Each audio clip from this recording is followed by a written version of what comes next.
Welcome to Pass the Mic podcast. This is a production of Econox Studio, and the music is by Benjamin Schleds. My name is Virginie Glanzer, and I'm your host with a million questions.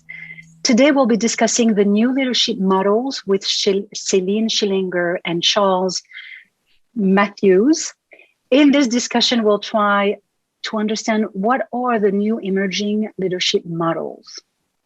For those tuning in for the very first time, Pass the Mic podcast is about sharing different perspectives on a specific topic, not only to help us expand our understanding of the world, but also to explore new ways of looking at it. Before we start our conversation, let's begin as we always do with a tour de table. And I'm going to ask each of you to tell us your name, what you do, and why you're interested in this topic in about a minute. So why don't we begin with you, Celine? All right. Thank you very much. So my name is Celine, and I have been a long time, employee. I've worked in organizations, small and big ones, around the world in on various continents. And throughout this work, I've became really interested in the practice of engagement, mobilization, and more generally, the practice of leadership.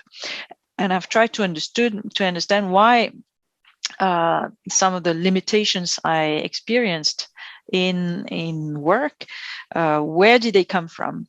And that exploration led me eventually to leave the big company, set up my own, become a consultant, and soon an author. So really happy to have this discussion with you around this fascinating topic. Thank you very much, Celine. And we'll definitely share your new upcoming book. Can't wait to read it. Charles, would you like to go next?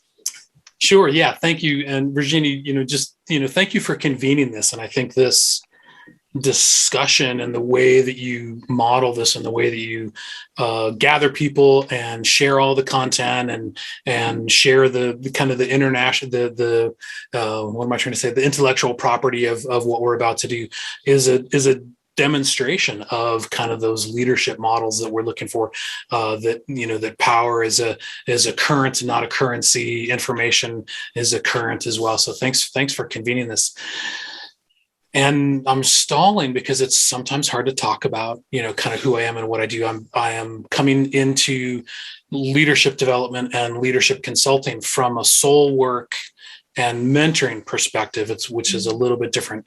It's transformational coaching, yes, but coming at it from a depth psychology and soul work perspective that involves, aspects of nature therapy, aspects of Jungian psychology, aspects of group work, and most of my work is with men. That's where my heart really lies. I've had a 35-year career in education, both in the wilderness and the classroom, and then most recently 12 years doing men's work and working with teen boys, mentoring them. I've helped lead 30 different transformational retreats for men and boys. And, as Celine kind of talked about her shift away from being an employee, my shift is away from working downstream with boys. It's like, sort of plucking boys and men out of the river. It's like, okay, well, it's time to go upriver and find out why they keep falling in. And also, because men have more privilege and power, how our dysfunction, especially in leadership circles, creates drama and trauma and bad outcomes for women and children who are around those men. So I run a podcast along with Mark Green called the Remaking Manhood podcast. I'm also really interested in sustainability. So my wife and I run a podcast called the Here Together podcast, where we talk about how are we going to live together sustainably, and discussions around gender and gender dynamics and men's roles plays a part in that as well. And I will be putting out a book in 2022 as well called Redefining Leadership. And I'm very excited about that. And we'll be doing some group coaching and online coaching leading to a men's retreat in the fall of 2022 that I'm really excited about. And I'm really excited to talk about all this today. Thank you. Well, that's wonderful that you're here. And thank you for the work that you're doing. There's a lot of healing happening these days. So for both of you, thank you for your introduction. We'll share your bio and all the links in the video and as well as in the upcoming blog post that we usually write for those who still likes to read. So I think it's clear to say that our global health crisis has put our leaders to the test, and many fail not understanding the new societal values. And so as a result, the pandemic just gave many workers an opening to act on these shifting values. One of those is the way we see leadership. We used to believe that a leader was the one person having the ultimate power and authority without having to consult others. As a consequence, we've created a culture that is all about tangible results and high-performing teams, which no longer serves us because it's sacrificing our well-being and the well-being of our planet. So therefore, it is time to shift to a new leadership model, one in which employees can succeed through their work and their creativity to lead a life of meaning and dignity. That's what I'd like to begin with. So let's begin this conversation by naming, perhaps, and describing those new leadership models that we've heard of. What are those? Celine, would you like to share with us all the various new leadership models that you've heard or that you saw in action before we talk about our own leadership model? Yeah, Virginia, I'd love to come up with a definition of leadership, which is not from me, which is from Martin Chemers from his book, his 1997 book, An Integrative Theory of Leadership. And he defines leadership as such. He says leadership is a process of social influence in which one person is able to enlist the aid and support of others in the accomplishment of a common task. I really enjoy this definition as a process, as a social influence kind of thing, which I find very helpful in pushing away a little bit this I think toxic perception of leadership as being an entitlement, a range of superpowers, or a definition of a position in a hierarchy. I think all of that is toxic, is not helping us. And rethinking from this perspective as a social, as a networked, as a collective kind of thing, to me is much more helpful. However, in many people's minds, leadership remains a sort of individual ability, something that puts you above others, something like related to special skills, special something. And I think this is pretty harmful and pretty it actually drives us into the wrong direction. And it's not new, but the way society has evolved and people have evolved requires very, very different, a very different approach to leadership. So I'm not yet into answering your question, Virginie, about models. I'm taking a step back a little bit and trying to paint the picture of leadership in general first. Charles, I see you nodding. What do you? Yeah. I like the definition you introduced, and it's leadership can also be. I guess I want to say two things. Leadership is also, it's a function. I think is kind of what you're getting at. It's not necessarily a role; it's a function, and it can serve to coordinate people toward a goal, which is part of the definition you just talked about. It can also be used to allocate power and resources. And sometimes that's where leadership in the old way went wrong, right? It held on to power. It allocated resources only to like people, only to white men in particular, only to white men of a certain educational status, whatever. But that doesn't necessarily mean that that's what leadership has to do. That's just the way it's been used. It's been used by power structures to maintain power for a few, but it can be used thoughtfully, consciously to allocate power and resources differently, I believe. And the other point I want to make is that leadership is, in my mind, is also kind of fractal. There's kind of leadership of the globe. There's leadership of countries, regions, communities, organizations, teams, families, all the way down to leadership of oneself. I spend a lot of time talking to other solopreneurs, and we talk about, how do I lead myself? And me coming from a soul work perspective, there's all these different parts of myself. There's this whole jumble of parts of me that I need to have an opportunity to provide leadership for as well. And I think the principles of good leadership, of fair leadership, of interactive, collaborative leadership ought to be a through line for all those fractal levels, in my opinion. Right. And I, exactly. Yeah. And I think leadership is an opportunity we all have. It's not a special capacity that a select few, there's a few people have. But by saying that, I'm already introducing sort of a new model, new leadership model in a way. And it's a model that is very seldom leveraged or implemented in practice in organizations. It's crazy. You see a lot of people joining organizations, large organizations, with the best intentions in the world, and they are well read, and they understand the benefits of involving people, of creating collective decisions, etc. But in practice, why does it happen? It's really surprising.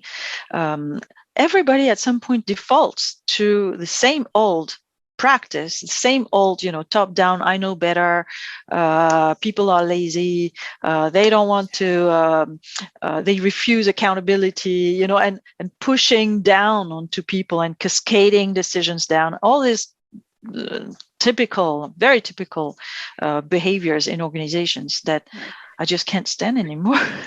And so, but they're still so widespread, right?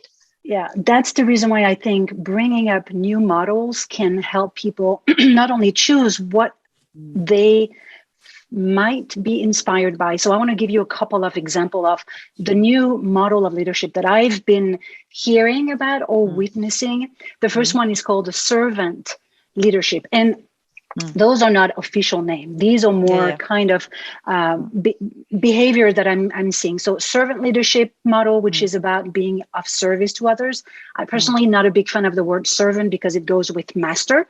But some people, it might resonate for some people, and they'll have to define what it means to them.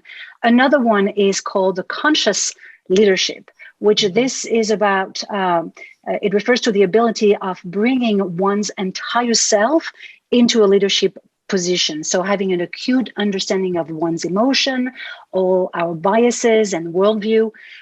So servant leadership, conscious leadership. What other name could you come up with, or have you seen as new behavior? Because talking about the old economy, the old mindset, we all unfortunately know that way too much. So this is about reinventing a new model. So what other models can you describe? So that's a great question. And I think you could go, the list could go on and on. It could be infinite. There's not that many that I've seen. In my own book, for example, I talk about relational leadership. But is it a new model, really? Right. I'm a bit wary of the term model, because I find it really close to the idea of toolkit, and I believe that toolkits are part of what's wrong with leadership. Is that we're looking for tools, we're looking for models instead of thinking by ourselves, and instead of thinking in context with the people that are here, and getting together and to make sense of a situation and reflect on how we want to proceed from then on. I think this is a model-less leadership in a way, which is possibly more useful and beneficial in the long term, and beneficial to the collective and to collective capacity to innovate, to connect, to come up with new things, than any application of any wonderful model. Because with a model, and so I don't want to, how can I say, sabotage the theme of this podcast, but I find it super interesting to, as a trigger, to reflect on what is leadership, and do we need a model for leadership, or do we need more people thinking about themselves and connecting more in a more humane way with others, to create collective value? Yeah. So we'll talk about those value later on. I mean, right now we know that, and I agree with you that a model is a form of practice. It's a form of tools, but it's also a set of behavior, and the behavior has to be built on values. And so for people who have the responsibility of a team, who believe that what they've been taught around, if you want to be a good leader, this is how you should do things, that is being questioned. So that's why I'm really interested in, okay, if you're one of those person who are managing a team and you feel that there's a disconnect with what you've been told, how do you behave? Yes, you'll have to go back to your values and you'll have to adapt to the new environment. But I think it is helpful to know where you can thrive, right? So a model to me is kind of a seed that you'll need to nurture and, help grow, but it could be useful in the day that we are right now. You wanted to say something, Charles? Well, it was just Celine finished with a question, and now I was going to answer that question. I can't remember what it was, but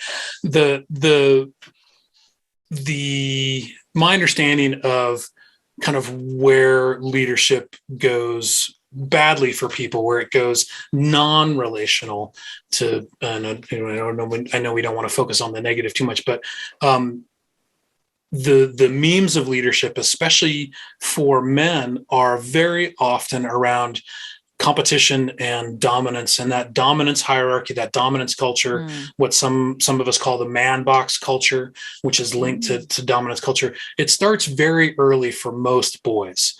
And Judy Chu's research, she was interviewing 4 and 5-year-olds on the playground because she kept having to go back. She was talking to teenagers and like, no, you got to keep going back. So she finds that for 4 and 5-year-old boys are already making decisions about whether to join the mean boys and have some safety and belonging, or to remain authentic to their relational selves and be the target of bullying and exclusion. And they're very aware that they're making that choice. And I think for a lot of men, because it happens so early for us, we've forgotten that we made that choice. So when men start gaslighting each other and gaslighting women, like, no, this is just how it is, even though we can see clearly that's not how it is, that top-down domination leadership doesn't actually work. That's what we've been policed into. That's the choice that we made way back where we don't remember. So you talked about how often we fall back. Even with best intentions, we fall back into that old style of top-down domination, command and control. I think that's because that's what we feel safe in.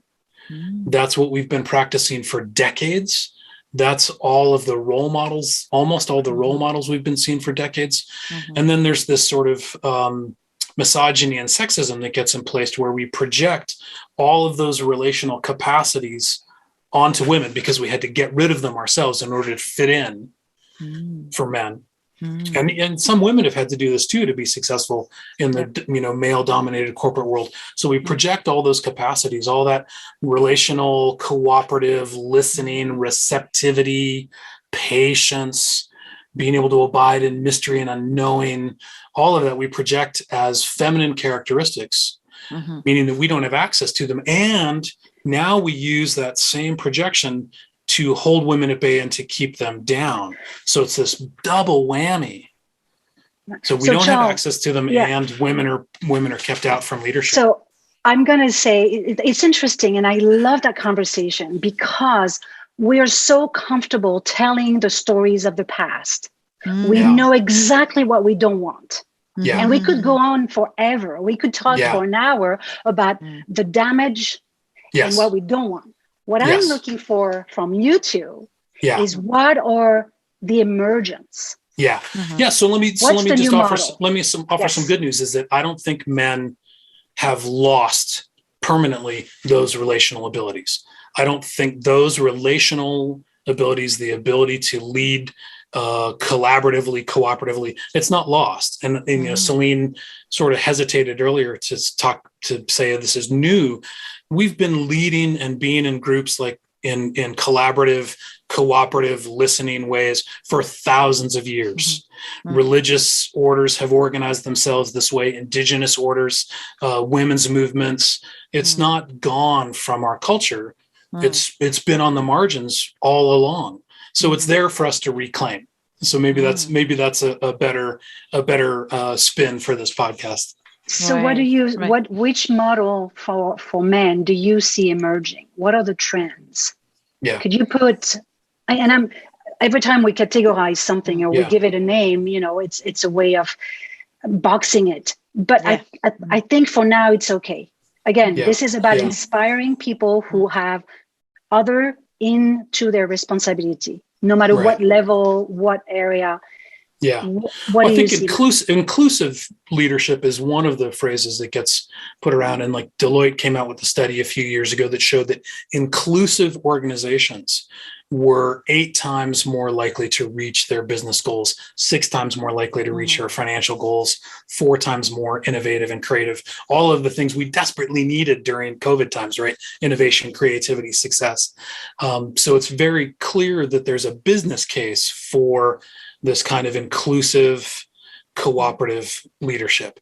And I'm making the case that there's also a personal case for that. I mean, I know that when I was one of the leaders who fell back on the old crap when I got promoted to almost to my level of incompetence. I forgot all my relational capacities for a little bit. And I got some coaching and did the inner work to release my reliance on top-down behavior and reopened myself to vulnerability, to connection, to listening, to trust.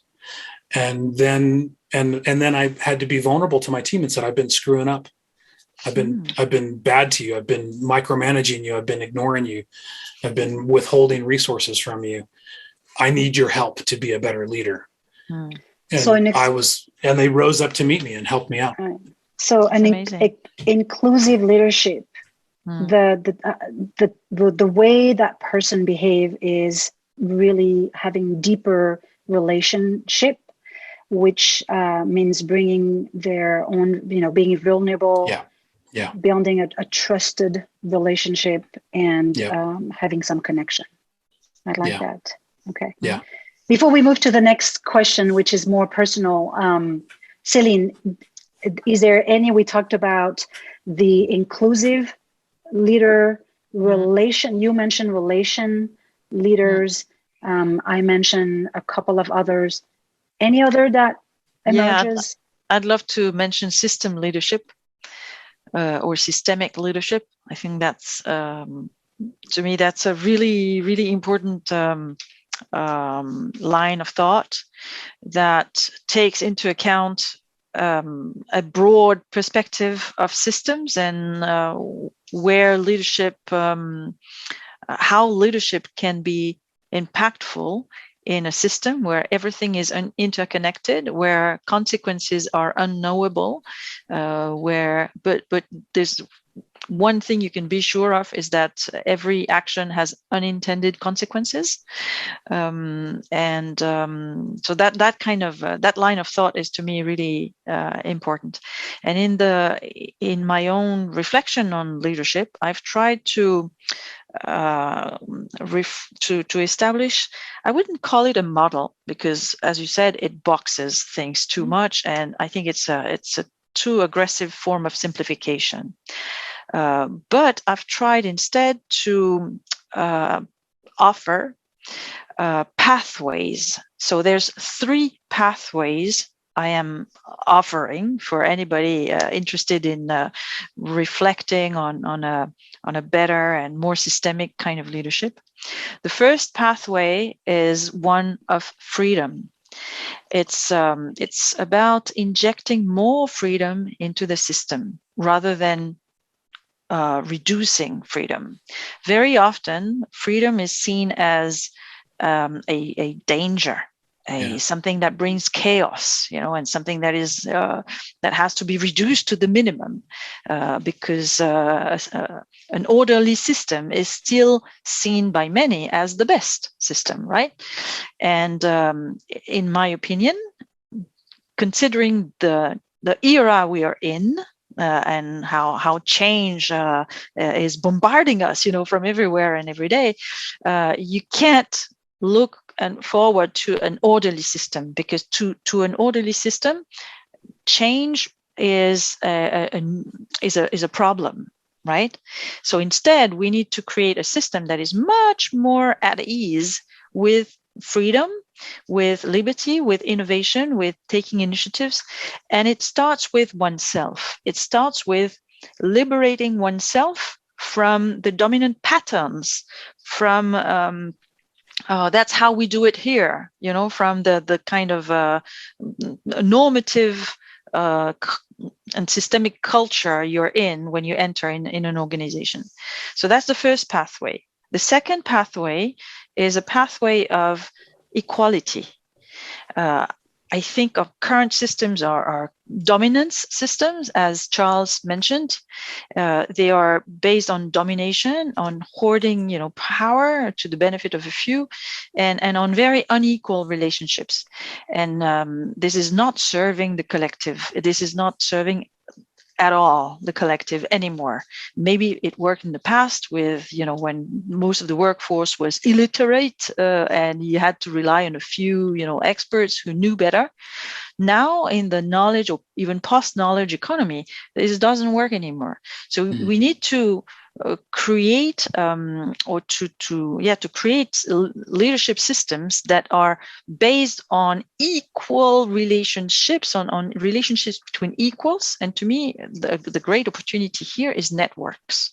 So networks as technology, but also as organizing principles. Right. Okay. And finally, the third pathway, and I think they go together, is a pathway of community. So community building does not happen from the top. I don't think you can, force or cascade a community. A community stems from joint activism in the service of a shared cause. So I think the mechanics, the patterns, the tools, the history of activism should be a source of inspiration for leadership today, in order to enable this possibility of activism in the workplace, in the service of a shared cause, of a truly shared cause. Wonderful.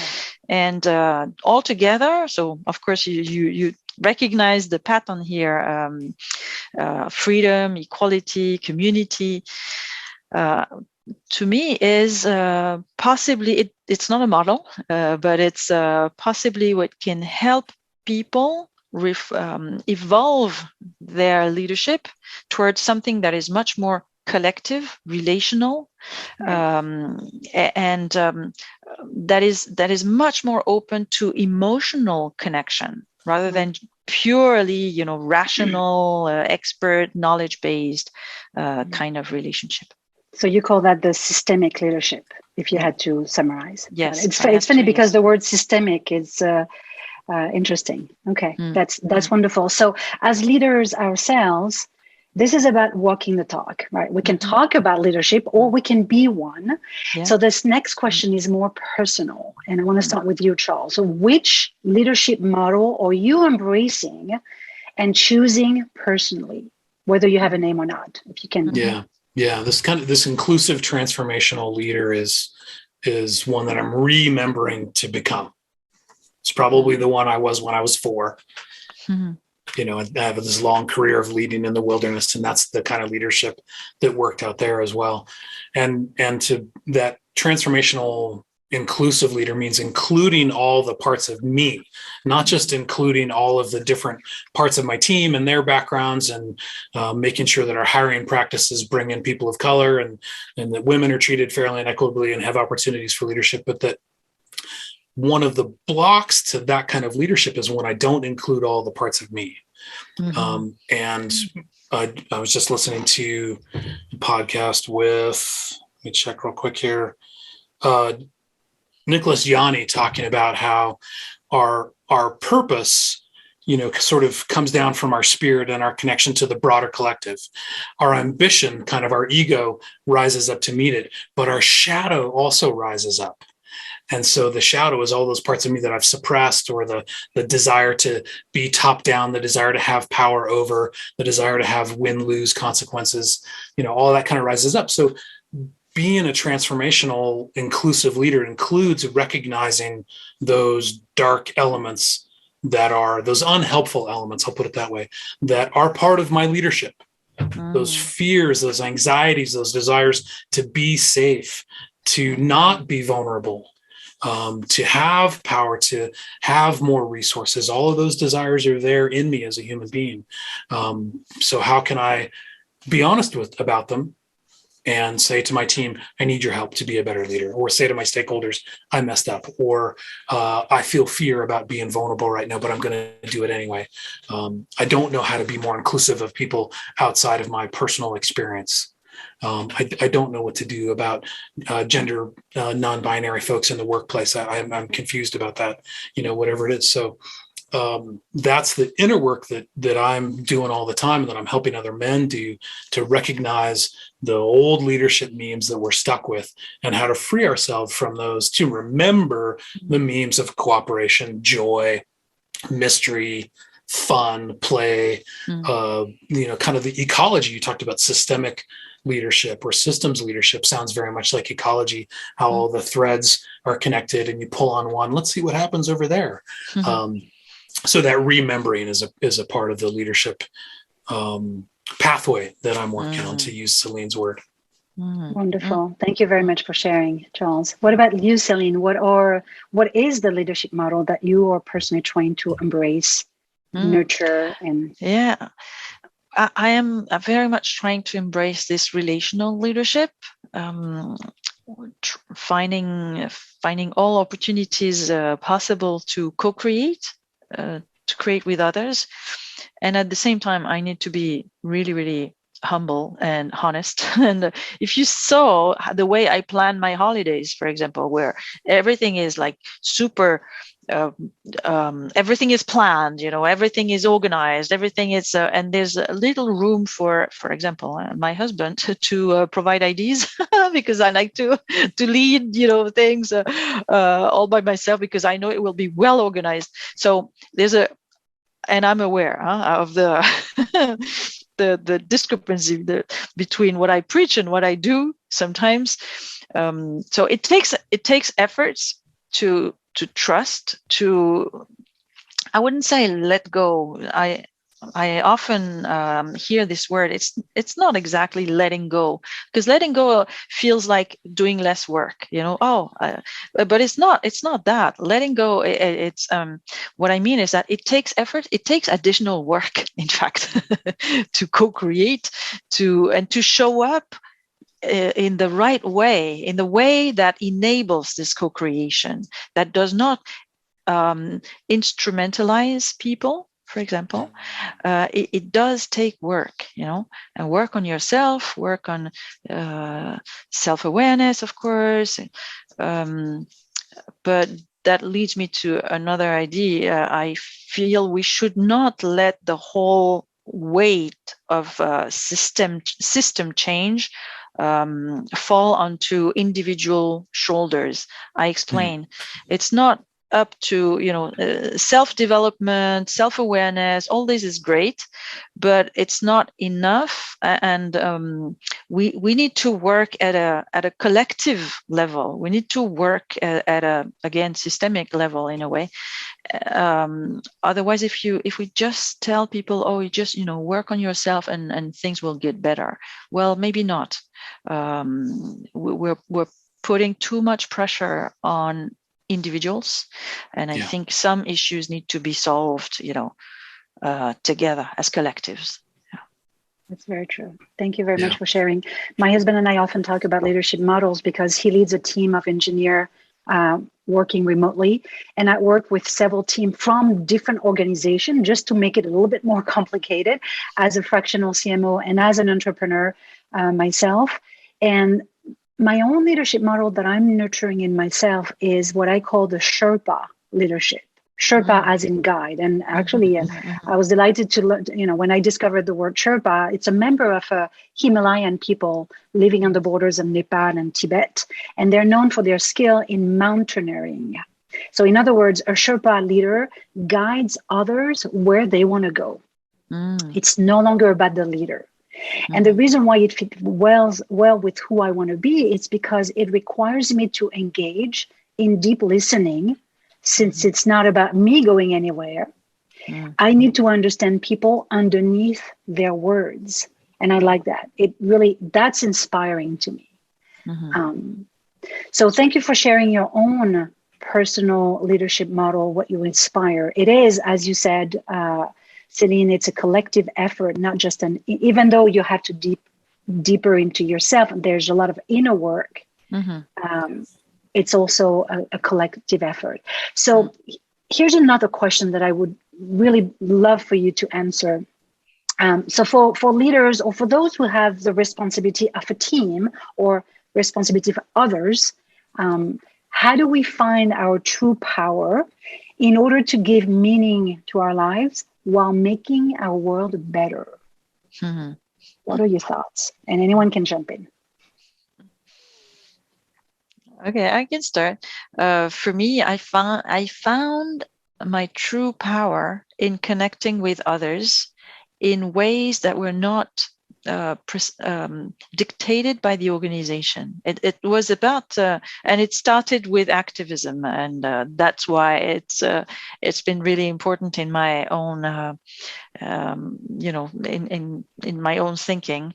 It's because I have found through there was this an issue at work around which I and other colleagues self-organized. We mobilized ourselves, we engaged, and we created this grassroots movement that grew and expanded and became viral and so forth. And that's how I discovered the power of networks, the power of getting people together around a shared cause because they want to, not because they have to. So all this the human dynamics of activism, of engagement. Landsberg, a German philosopher of the 20th century, described engagement as a personal movement that is an act of knowledge. An act of knowledge. To me, knowledge is the source of power, and knowledge is built collectively. I mean, that's what happened for me, at least. It was this getting together made us see the system in a different way. It made us see the system with new eyes, with fresh eyes, and we realized that we could do something about the system, even small, but there was this new gate opening that we hadn't even seen before, because we had taken the system for granted. We were just, going with the flow, waiting to be picked for roles, being assigned, on projects or whatever, or never assigned because women have less opportunities in the workplace. So, and at some point we self-empowered And it was this getting together and asking ourselves, questions, and sharing our observations and making sense of a situation together that gave us this power. And it was amazing. It was really amazing. What about you, Charles? How do you find your true power in order to give meaning to your lives while making the world a better place? Yeah.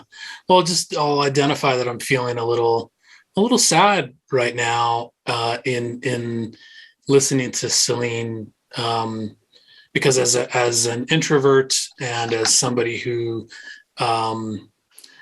I've been really risk averse around COVID, so I haven't been spending a lot of time with people, and just recognizing my own privilege as a white man. There's less of a calling, less of a direct calling for me to organize and become an activist and to create that collaborative shared power around that common goal, in particular freedom and equality for me. And so my work has been, my personal work that has given me a lot of joy and a lot of power has been my own inner work and work with others in a much more kind of one-to-one scale, where I feel great joy is when I'm working with clients or a group of clients. And there's that mysterious transfer, or not even really transfer, sometimes when I'm working closely with somebody, whether it's a boy or a man, something new will appear between us. That's not me and my ego and not him and his ego, but something brand new. And it's very mysterious. And I know that I'm a part of it, but I don't take credit for it. I know that it's part of that other person, but they're not really, it is relational and it is emergent. And so when I feel really powerful and grateful and humble all at the same time, when that emergent thing happens. And maybe it is really similar to what you just said, Celine, about how power and purpose and engagement all sort of arose organically, but this is sort of on a smaller scale. And I take great joy, and I think that's one of the things about the sort of transformational leadership is the slight separation from the outcomes and the appreciation of what can emerge through systems thinking, through honest sharing, through vulnerability. I learn when I open my mouth and start talking, like, oh, that's what I think. And learning a lot just right now. So yeah, I'm not sure if I'm exactly answering the question, but I know when I feel that joy and that connection, maybe it's not really power, but I see something emerge that wasn't there before. That's amazing. And I think scale doesn't matter, because we're in a fractal world. So whatever you manage to do with just one individual is already absolutely huge. It's absolutely huge. And I remember one of the recommendations by Peter Block, whose book I loved. I loved many of his books, but this one around community, the structure of belonging. Community, the structure of belonging, my one of my favorite books in the world. And he says we need to let go of our large scale, fantasy. Yes, everything has to be large scale and grandiose. And no. He says the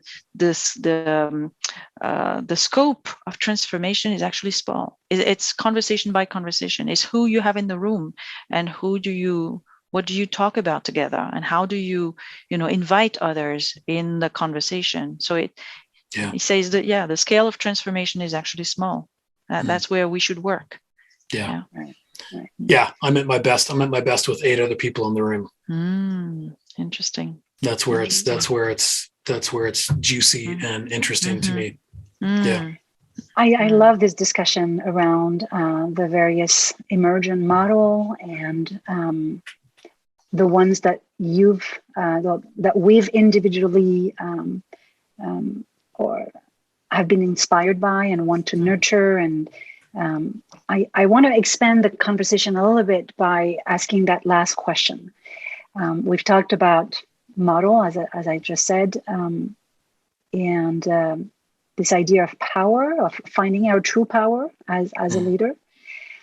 But how do we develop and implement a strategy that truly inspires and mobilizes people? That's a big question. Take any angle you want. Yeah. I'm thinking about what happened locally and continues to happen locally in my small little community, that some of the business leaders and some of the nonprofit leaders were able to, during COVID, were able to detach themselves from their normal outcomes. A theater company, a local theater company, became a human service agency. They knew they couldn't put on plays anymore, but they had a giant database, mostly of elderly people, because that was their patrons. So they used that database to provide services to their constituents. Instead of putting on a play, we're going to go sing a song, we're going to bring a meal, we're going to pick up their medications and meet them where they are in their rooms. So that took a leader who was brave enough, and this leader, I just interviewed her yesterday, they set aside their capital campaign, they set aside their plans for expansion and growth that you were just mentioning, they set aside all that and turned to serve the people where they were. And one of the ways that, emerging and transformational leadership models and servant leadership, all of this kind of ball of description for it, has been successful on a small scale in my community, is by recognizing what's real. We're not going to put on plays. My restaurant's not going to serve in-person meals. What are the real needs? People are hungry. People aren't getting their meds. The elderly are affected. And then mobilizing people around this new reality. And I think one of the problems with old leadership is it's dependent on the status quo. It doesn't have a lot of freedom in it, as Celine pointed out. And that's why it has not served us globally during this crisis. So a newer kind of leadership where the leaders are engaging with the real needs of the stakeholders, whether those leaders are one or many, and is brave enough to acknowledge reality, to acknowledge pain, to acknowledge problems, to acknowledge failures, and move from that acknowledgement into a new place is really what's necessary. And that takes inner work, it takes group work. And I'm excited to see more of that emerge, because apparently we're going to have more opportunities as we get more variants to the COVID. We're going to have more opportunities to practice this realization and pivot. Yeah. And yet, if management or performance management systems remain unchanged in organizations, we won't go very far. Well, some organization may not evolve and change, but the new ones, which are starting from a different set of values and a different set of aspiration, will find new systems, whether it's accounting, whether it's legal structures, whether it's form of compensation, you name it. Exactly. They need to strive for coherence. They can't, have a double, talk about big principles on the one hand and leave the bureaucratic infrastructure unchanged on the other hand. It won't work. Agreed. And to me, starting to answer your question, Virginie, about how do we start? How do we develop and implement a strategy? I would think that a good starting point could be a conversation within a representative sample of the ecosystem. What ecosystem am I in? What ecosystem am I trying to impact? Customers, suppliers, contractors, etc., and employees of different levels, different functions. How can we have conversations as equals? How can we build networks within this ecosystem? How can we connect the system to more of itself through digital and a relational approach to leadership? And what do we want to achieve together? Not just what we want, but why? So what is driving us? What drives us as a collective? And I think that's a great starting point for a strategy. Because then once you're clear about the collective why and why it matters, and giving a space to everybody to being, having an inclusive conversation about the why. Once you have that, you can then develop whatever you need to make it a reality. Right. Beautiful. Yeah. Well, I want to be mindful of the time. We could talk forever, but I want to thank everyone for this insightful conversation. And as we come to the end of the hour, I'd like to finish this discussion the way it began, with another tour de table. The intention for this podcast is to help each of us become the self-authoring leader of our own lives through meaningful action. Where now it's about action. Enough talking. Let's go into the doing. So let's pass the mic and share any reflection that have emerged from our conversation, or any last thoughts that you feel was left unsaid that you'd like to leave us with. And I'm going to start to give a few, share some of the notes that I've taken, so you have time to collect your thoughts. I really enjoy this conversation and exploring various models, even though there's always pros and cons in putting things in boxes. But I think at the stage of evolution that we're in, it could be more beneficial than negative. So we talked about conscious leadership, systemic relational leadership, inclusive transformational leader, a Sherpa leader, and a servant leader. And I think all these different models needs to be explored. I really enjoyed what you said, Celine, about the true power, as where you found your true power through your voice, through activism, which is, I think, when we find our true voice, it provides a sense of power. And then I really relate to what you said, Charles, around power is a current. It's not a currency. And I think that changes the worldview and the look, the way we look at power. So thank you very much from both of you. Charles, you want to share last thoughts, anything that has emerged? Right. Well, here we come to the solstice and the new year. So this is an opportunity for me and for all of us to adopt some new ways, some new habits. And I wrote down Celine's 3 pathways into new leadership, and I'm going to put those up on the wall.